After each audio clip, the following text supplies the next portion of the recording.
Olá! Você sabia que metade dos jovens consomem bebida alcoólica e que 2 em cada 10 jovens fumam? Esses números se estendem às demais drogas e esse é o nosso tema de hoje. Fica por aí que o Câmara Jovem está começando.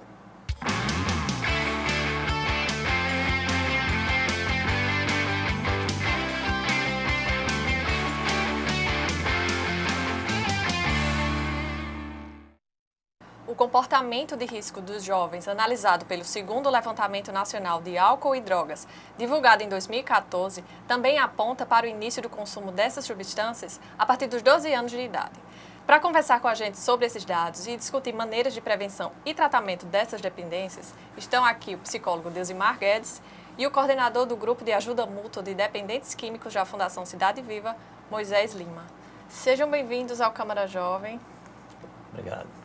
Muito feliz de ter vocês aqui para discutir esse tema que é tão relevante para a nossa sociedade e principalmente para os nossos jovens, né, que estão aí. Esse tema das drogas é muito recorrente, né, entre a gente. E eu queria saber, a princípio, Deusimar, por que os jovens têm essa vontade tão forte de experimentar drogas? Olha, na realidade, a gente sempre se preocupa muito com os jovens. É claro que eles são uma presa mais frágil, né, para esse tema, mas os adultos consomem drogas tanto quanto, e certamente os jovens não foram eles que inventaram esse modismo, eles estão simplesmente copiando algo que já vem lá de trás, né, do modelo familiar, do modelo cultural consumista que hoje nós vivemos. Mas o jovem, por estar numa fase de crescimento, de desenvolvimento e por ter uma curiosidade extremamente aguçada que faz parte dessa faixa etária, então ele termina enveredando por esse caminho da droga e infelizmente cada vez mais precocemente, né? E quando esse uso acontece, principalmente antes dos 15 anos de idade, a chance de se tornar um dependente é 4 a 5 vezes maior, segundo os estudos científicos. Então, isso se torna mais grave e a preocupação deve ser maior com os jovens exatamente por isso, porque os danos para essa faixa etária são bem maiores do que naqueles que começam já na fase adulta. Esses números apontam realmente que esse número de início, né, de usufruir essas drogas, ele já diminuindo cada vez mais, né, e estão apontando para a média de 12 anos, né, agora. Verdade. Por que isso acontece? Principalmente pela capilarização que aconteceu com as drogas. Nós temos uma sociedade que estimula o consumo de certas drogas, principalmente as lícitas, como o álcool, por exemplo, e depois rejeita o jovem depois que ele está envolvido. Mas essa própria sociedade é quem estimula esse consumo na mídia de forma geral, né? Então, por esse estímulo e por essa capilarização, quer dizer, pela facilidade com que se consegue a droga e pela tolerância que a sociedade tem sido em relação a esse comportamento, isso tem contribuído para que esse consumo aconteça cada vez mais precocemente e, evidentemente, cada vez mais danos acarreta à sociedade como um todo. E muitas vezes até os pais mesmos, os próprios pais que oferecem, e o álcool, eu acho principalmente, que ele consome em casa, na frente das crianças e deixa até eles provarem, enfim. O álcool, ele realmente pode ser considerado a porta de entrada para as demais drogas? Geralmente sim, principalmente por esse fator que a gente já falou, né? Por ser tolerado pela sociedade e até estimulado, como você bem disse, né? Às vezes dentro da própria casa está o álcool. Então, quanto mais fácil o acesso a uma substância, mais se consome essa substância. E quanto mais precoce esse batismo, vamos dizer assim, nessa droga acontecer, maiores danos esse organismo vai ter. E, claro, a sociedade como um todo. Moisés, você que trabalha, é coordenador, né, da fundação, lá na Fundação da Cidade Viva, coordenador do Grupo de Ajuda Mútua de Dependentes Químicos. Você percebe realmente esse crescimento do número de jovens? Os jovens realmente estão cada vez mais cedo entrando nesse mundo e, nesse caso, procurando ajuda? A gente sempre comenta que a preocupação da sociedade, na verdade, é mais sobre o crack, né, as drogas ilícitas. No entanto, a droga lícita, ela é a porta de entrada, o acesso, como você falou. Às vezes ela vem da própria família, né? Dos grupos de amigos que estão começando muito mais cedo hoje, eu tenho pessoas que estão há 8 anos de idade já estão fazendo uso, né? Então isso é extremamente preocupante e também movido pela própria família mesmo, né? Então hoje o cara, ele engravida a esposa, então ele vai comemorar com álcool, né? Ele está desempregado, ele vai comemorar com álcool, né? Ele arruma o primeiro salário, ele vai comemorar com álcool. Então, qualquer situação que aconteça com ele é motivo para que ele possa fazer uso de alguma substância. Se ele está deprimido, ele vai buscar Se ele está alegria deprimido, no ele álcool, vai, né? Então, assim, o álcool, na verdade, as drogas lícitas, elas são eu sempre digo que são os conselheiros, né? Dos jovens e dos adultos também. Então, qualquer situação que aconteça, então o álcool, na verdade, é a fuga, né? A alternativa mais viável e mais próxima.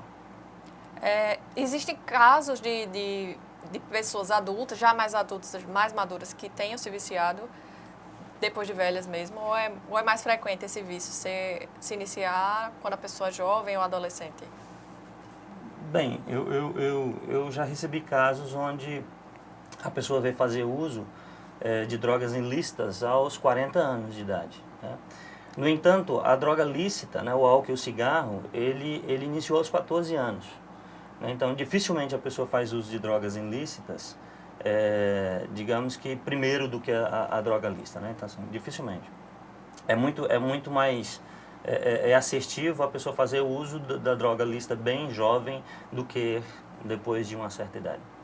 Deusimar, os jovens realmente eles são mais suscetíveis ao vício que os adultos?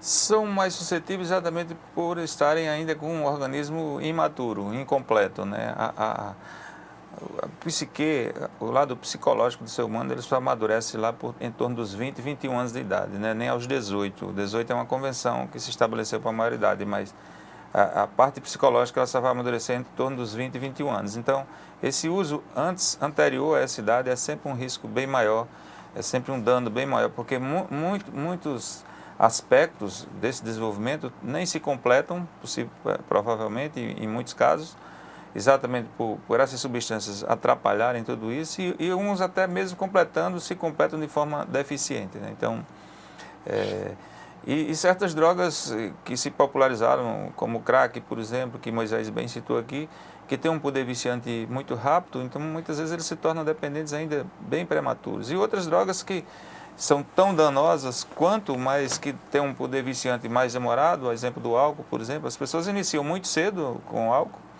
mas é uma droga que pelo o uso não ser assim perto um do outro com muita frequência, porque o crack, por exemplo, o efeito do crack é 5 minutos no organismo. Então, depois de 5 minutos, ele já precisa usar novamente. Então, o poder viciante de qualquer droga, ele é diretamente proporcional à repetição do uso. Quanto mais vezes a pessoa usar num período curto de tempo, mais o vício se instala rápido. Então, o álcool é uma droga que é a droga que mais danos provoca à sociedade do mundo todo, mas assim, a dependência em si demora mais a se instalar, enquanto se instala mais rapidamente em outros tipos de droga, como o cigarro, por exemplo, o tabaco, como o crack, são drogas que o vício se instala bastante rápido. Embora, é bom que se diga que os maiores prejuízos do uso indevido de drogas não é nem o vício, não é nem a dependência. O maior prejuízo é o que as pessoas fazem quando sob efeito de droga. Esse sim é o maior dano que as drogas provocam. A gente pode relacionar também a violência, né? As pessoas sob esse efeito, o efeito das drogas, enfim, não estão conscientes, enfim, podem estar suscetíveis a qualquer coisa e às vezes são intolerantes, ficam mais intolerantes, não é? Eles podem ficar violentos, podem roubar para ter dinheiro para comprar mais droga, né, também. Verdade. E que a pessoa sob efeito de substâncias psicoativas, de forma geral, ela perde a noção de tempo, espaço, ela perde a noção assim da gravidade daquilo, dos riscos. Então ele vai pegar o carro, ele sob efeito de uma droga, ele vai pegar o carro e vai andar em bem mais velocidade, não tem noção dos riscos que está correndo. Então, sempre, ou ele agride uma pessoa sem ter a noção exata. Basta nós pegarmos as estatísticas da violência, por exemplo, pegando esse gancho da violência que você falou. Entre a sexta-noite e o domingo à noite, quer dizer, em 48 horas, acontece 60% dos homicídios aqui no nosso país. Quer dizer, e na maioria deles, em torno de 80%, as pessoas estão sob efeito de alguma substância psicoativa, principalmente o álcool. Exatamente, porque na maioria desses casos, vítima e agressor também se conhecem. Eles começaram a beber no barzinho lá vizinho à casa, brincando um com o outro, e daqui a pouco uma brincadeira se torna uma agressão, porque ele não tem noção mais daquilo que está acontecendo. Então, é como se anulasse o superego, a gente pode falar assim? Com certeza, provocam o funcionamento orgânico, o funcionamento psíquico, a noção da gravidade, ou do tempo, do espaço, da hora, tudo isso fica alterado. Então a pessoa fica bem mais sensível, ela agride com muito mais facilidade. Uma brincadeira pode ser enxergada como uma agressão. Mais de 70% das agressões a mulheres e crianças acontecem dentro da casa e exatamente pelos parceiros quando eles chegam sob o efeito de alguma substância. Então, não dá para se negar que as drogas, elas são um grande impulsionador das violências como um todo. E além da violência contra terceiros também, até a violência pessoal também, há casos de suicídio também, quando a pessoa está sob efeito dessas drogas. Com certeza, não só os índices de homicídios, mas de suicídios, de acidentes, né, de tudo isso. Se a gente pegar a estatística do álcool, por exemplo, de cada 100 pessoas que morrem hoje de acidente de trânsito no Brasil, 75 ou estavam alcoolizadas ou foram atropeladas por alguém que estava alcoolizado. De cada 100 que tem câncer nas vias respiratórias, 90 contraíram a doença por conta do cigarro. Então, quer dizer, essas duas drogas matam mais do que todas as outras drogas juntas no mundo todo, não é nem só no nosso Brasil. Verdade. Moisés, quando é que a família pode perceber que o seu filho ou filha está dando indícios de que ele está viciado em alguma droga, ilícita ou não? Na verdade, eu gosto de uma fala do Isamitiba, onde ele diz que são os mais diversos motivos os quais um adolescente, uma pessoa, ele busca drogas. E isso, a família, ela precisa estar atenta em todos os aspectos, né? Quando ele chega tarde em casa, né? Quando a questão das amizades, né? Quais as amizades que ele tá convivendo, quando a questão das responsabilidades em casa, né? Se ele está cumprindo ou não.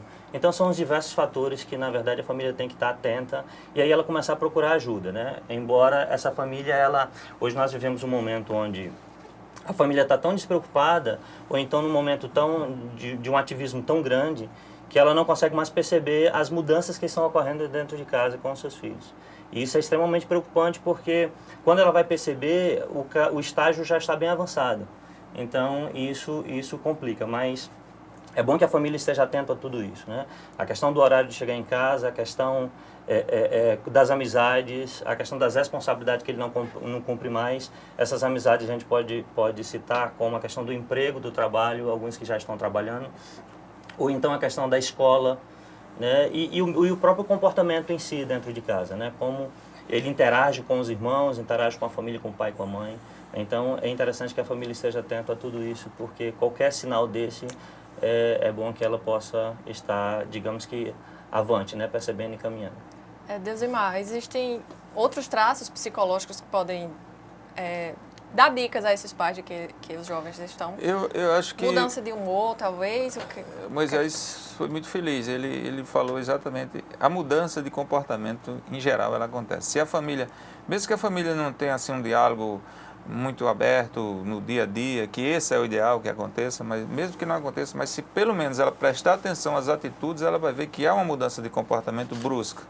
A primeira coisa que a droga atinge não é nem o organismo do usuário, porque sinceramente esses sinais vão demorar um pouco mais a ser notados, a se tornarem ostensivos, mas o relacionamento familiar, o relacionamento com a escola, o relacionamento do acesso social, ele é alterado.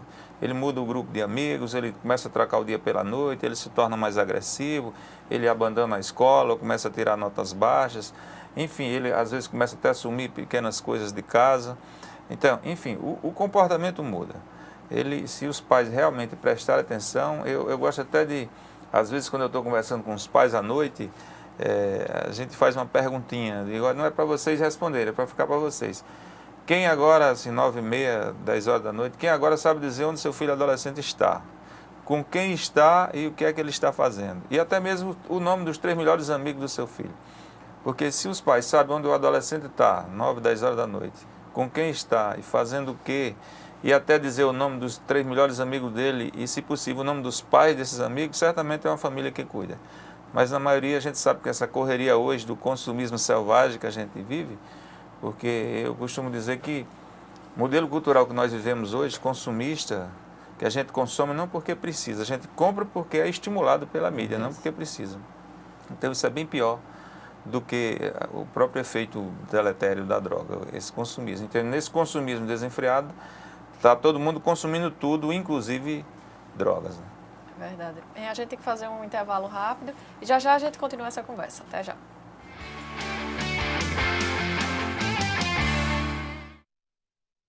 Leis curiosas pelo mundo.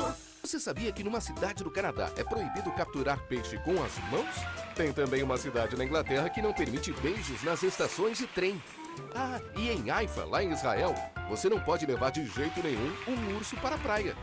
Existem leis que você não conhece, mas as de João Pessoa você pode conhecer. Acesse o site da Câmara Municipal e veja todas as leis municipais e os projetos que estão em tramitação na Câmara. Transparência é cidadania e a gente leva isso a sério.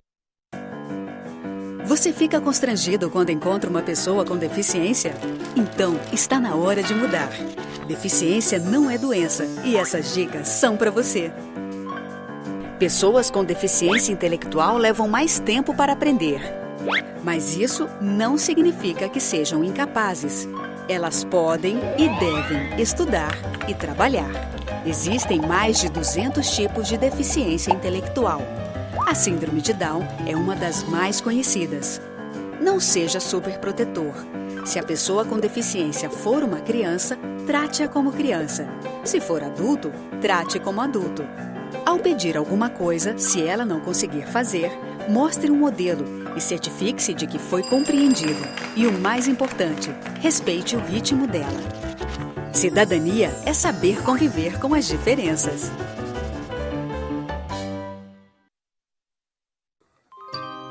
Essa é a nossa história. São lugares e monumentos para serem admirados. Vamos defender nosso patrimônio e manter essa memória viva. Essa é a nossa cidade. São praias e espaços verdes para curtir a natureza. Com a Câmara Municipal, vamos cuidar e preservar nossas belas paisagens. Se João Pessoa é o seu lugar, junte-se a nós. E vamos espalhar cuidados por aí. João Pessoa é o nosso lugar e a gente cuida.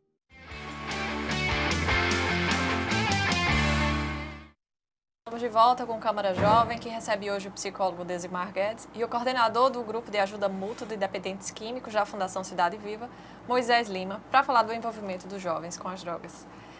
Desimar, quando é que a gente sabe que é a hora de levar o seu filho ou alguém da nossa família que você percebe que está dependente das drogas, levar ele para um tratamento? Olha, eu costumo dizer, em regra geral, só quem precisa de tratamento é o dependente químico. Mas o usuário precisa de atenção e cuidado. Então, não existe uma idade assim para prevenir. Quando as mães me perguntam, eu digo, quando você pensar em engravidar? Porque quando a mulher pensar em engravidar, já é hora de começar a prevenção para não consumir nada que de alguma forma vá prejudicar o seu filho, que ele é alimentado quando está no útero da mãe pela corrente sanguínea da mãe. Então, mas esse diálogo sincero, aberto, dentro de casa, desde criança, à medida que a criança vai se desenvolvendo, vai desenvolvendo a curiosidade e ir respondendo a ela, para ela aprender de forma correta dentro de casa, porque se ela não aprender com os pais de forma correta, ela vai aprender de forma distorcida, ou com a internet lá, ou com os amigos da rua tão desinformados quanto ela.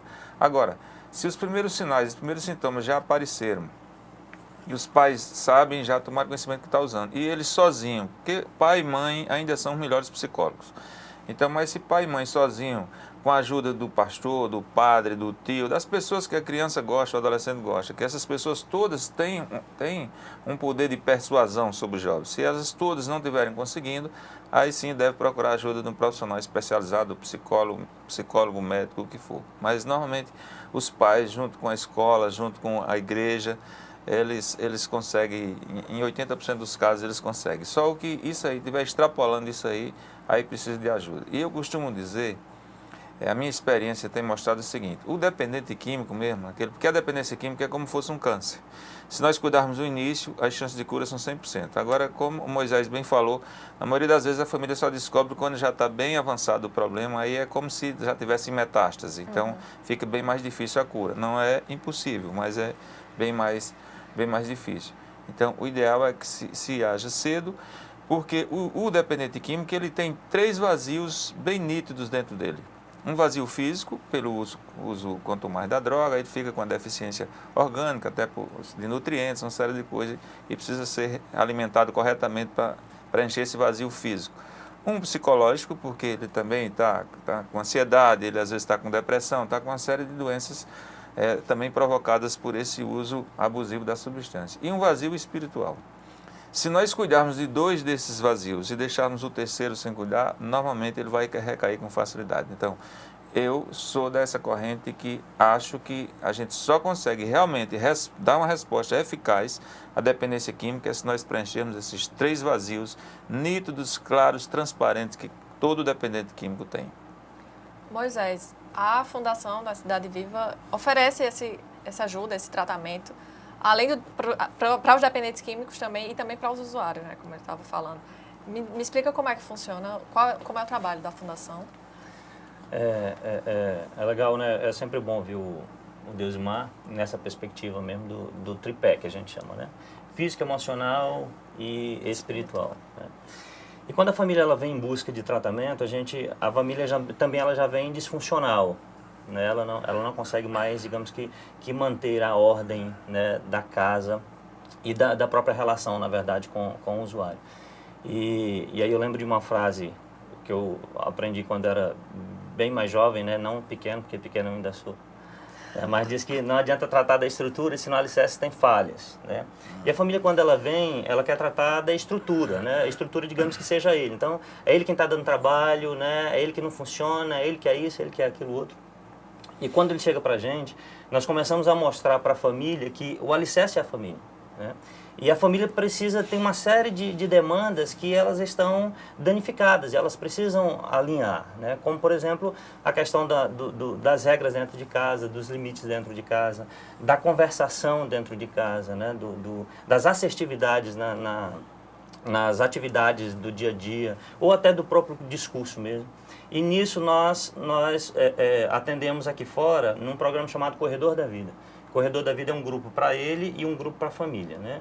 E lá no Corredor da Vida nós temos tratamento psicológico e espiritual e físico, né? Por que físico, Moisés? Porque nós temos a ideia o processo físico onde ele precisa de um processo de desintoxicação, e aí nós temos uma rede que é jiu-jitsu, né? Um grupo de jiu-jitsu. No jiu-jitsu ele vai partir para esse processo de desintoxicação, como também se agrupar a um novo estilo de pessoas, a um novo grupo, né? Nós temos ainda uma conexão, nós temos um coach, que é uma pessoa que vai estar constantemente com ele. Nós temos o psicólogo, que o psicólogo também vai dar essa assistência, e para a família da mesma forma. Então a família nós vamos estar tanto, digamos que na parte teórica com ela, toda quinta-feira, a partir das 19h30, quanto na parte prática, né? Onde durante a semana ela vai lá ter as vivências dela, né? Fazer os acertos, e na quinta, na reunião seguinte, ela vai trazer, digamos que o feedback daquilo que ela viveu durante a semana. E o grupo, na verdade, e não só o grupo aqui fora do corredor, mas a questão da internação, como também a questão da prevenção, né? Então, todas essas atividades ou essas abordagens de tratamento é para que nós possamos mostrar para a família que está desesperada que existe esperança, né?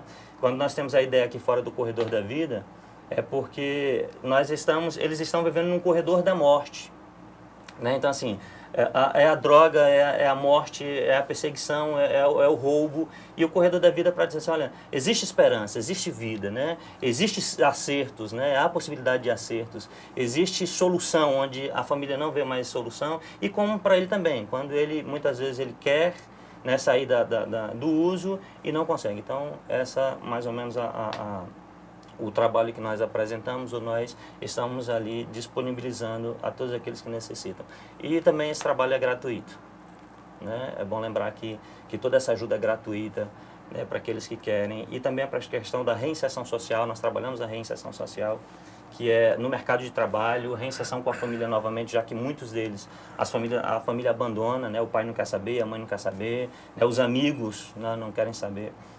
Então nós vamos partir também para a reinserção, que é uma outra área muito complicada, né, porque a sociedade está lá dizendo que vamos ajudar, no entanto, na hora da agonia, do aperto mesmo, da necessidade, então, não, cara, até para dar emprego, na verdade, para um ex-usuário, isso é extremamente complicado, né? E nós estamos lá nessa batalha também na questão da reinserção no emprego, no mercado de trabalho. Existem casos de pessoas, de usuários ou dependentes que foram até vocês por vontade própria ou, na maioria das vezes, eles são obrigados pela família, são forçados aí? Nós entendemos que se ele não tiver a disponibilidade para isso, para pedir ajuda, né, para querer ajuda, nós não conseguimos ajudá-lo, né? Embora a família ela venha, né, mas quando a família vem, ele não querendo, a gente apresenta uma ajuda para a família e não para ele, né? A gente sempre fala no grupo o seguinte, que a família precisa primeiro colocar a máscara na ideia do voo aéreo, né? Então, em caso de algum problema, coloque a máscara primeiro em você, né? Então, a família, nós colocamos primeiro a máscara na família para que ela possa ter suporte e, de alguma forma, ajudá-lo. Porque, se for o interesse da família, as coisas não funcionam. E aí, nós temos um processo de triagem, onde ele precisa passar pela essa triagem, ele precisa, de qualquer forma, por mais que seja muito subjetivo, né? Mas ele precisa afirmar que, não, cara, eu estou aqui porque eu quero. Né? Embora minha família esteja trazendo, mas eu não aguento mais e eu quero ajuda. Então, é interessante que ele tenha essa percepção. Deusimar, você faz parte do COMAD, não é? Que é o Conselho Municipal de Políticas Públicas sobre Drogas. O que faz esse conselho e quais foram os resultados que vocês obtiveram na segunda Conferência Municipal de Políticas sobre Drogas? Na realidade, eu não faço mais parte do COMAD. Eu saí, houve eleição, eu saí voluntariamente, né? Pedi para sair, até porque estava sem tempo de cuidar de tantas coisas. Mas posso falar das atividades do COMAD, já visto que eu até sou um dos fundadores do conselho aqui em João Pessoa. O COMAD é um órgão composto por órgãos da sociedade civil, inclusive a Fundação Cidade Viva é um dos que faz parte, e do poder público. Essa é a ideia, a política nacional ela tem essa ideia, né? É que juntar poder público, essa parceria, poder público e sociedade civil, e o Conselho tem essa função de articular com as diversas entidades e também levar as sugestões da sociedade civil para o poder público, daquilo que deve ser feito. Então, resumindo, o COMAD ele não é um órgão executor das ações, ele é mais articulador, idealizador e fiscalizador daquilo que o poder público está fazendo ou não. Tem um papel extremamente importante, embora seja muito pouco atendido, muito pouco valorizado pelos gestores públicos de forma geral, seja no âmbito estadual, seja no âmbito municipal, não só aqui na Paraíba, mas pelo Brasil afora. Foi uma ideia interessante, brilhante. Eu acho que a política, porque nenhuma política pública ela terá sucesso se não houver a adesão da sociedade, mas a sociedade adere, quer colaborar, mas se ela não tiver retorno do poder público, ela termina desistindo também. E isso tem acontecido com os conselhos de forma geral no nosso país, não tem tido esse estímulo, porque o poder público muitas vezes nos discursos dos políticos, eles fazem um discurso muito bonito, como Moisés já falou, também em relação à família, mas eu costumo dizer que não é o suficiente a gente estar envolvido naquilo, a gente tem que estar comprometido com aquilo, tem que ser prioridade, porque a própria Organização Mundial de Saúde, no seu último relatório, disse que o problema do uso indevido de droga hoje é o maior problema de saúde pública do mundo. O maior problema de saúde pública do mundo, segundo a Organização Mundial de Saúde, é o uso indevido de droga hoje. Mas, infelizmente, ele não tem sido tratado com a prioridade necessária pela política. A ciência tem uma dificuldade muito grande de influenciar a política, infelizmente. É verdade. Para finalizar, existe uma solução, uma única solução não vai ter, mas quais seriam as principais soluções que vocês acham que diminuiria esse interesse ou, enfim, diminuiria esses dados dos usuários, da quantidade de usuários que só aumenta? Enfim, existe uma solução para que esse número diminua? A perfeição, né, Moisés, certamente nunca vai existir, porque o ser humano ele é imperfeito. Então, as drogas existem desde que existe a humanidade, mas eu acho que Porque nós precisamos traçarmos estratégias, tentarmos todos juntos, sociedade como um todo, traçarmos estratégias que venhamos a minimizar esse grave problema, esse maior problema de saúde pública que nós temos. E eu acho que a base de tudo, todos nós sabemos, está na família, né? Se nós conseguirmos bem estruturar as famílias, certamente a sociedade aqui também vai melhorar significativamente, vai ser bem estruturada. E quando essa família não tem mais saída, porque o pai está encarcerado, porque a mãe já não existe mais no lar, aí o poder público tem que assumir esse papel da família. Então, mas aí a célula-mãe precisa ser estruturada para que a gente consiga alguma coisa aqui fora. É a questão da educação, né? A educação eu acho que seria a solução para quase todos os problemas da humanidade. A questão da prevenção, né? A prevenção para diminuir seria realmente isso mesmo. A ideia da família voltar, né, a ser o centro, né, das coisas, né, todas as coisas. E tanto a família hoje nós estamos num outro extremo agora, né? Algum tempo atrás a família ela era taxada como rígida, né, como alguém extremamente rigorosa. No entanto, hoje nós fomos para um outro extremo. Os pais não conseguem mais vivenciar, digamos que, regras e limites dentro de casa. E eu não falo de briga, né, eu falo de comunicação e regras claras. Então, eu entendo que a família, a busca pela questão espiritual mesmo, né, por Deus dentro da família, ensinar a questão da espiritualidade para a família, né? Deus dos valores, isso vai ajudar, com certeza. Muito obrigada pela presença de vocês aqui, por esclarecer esses dados, enfim, esse problema que assola a gente, a nossa sociedade. Muito obrigada. Obrigado. Verdade. Obrigada também você que nos acompanhou e até o nosso próximo programa. Tchau.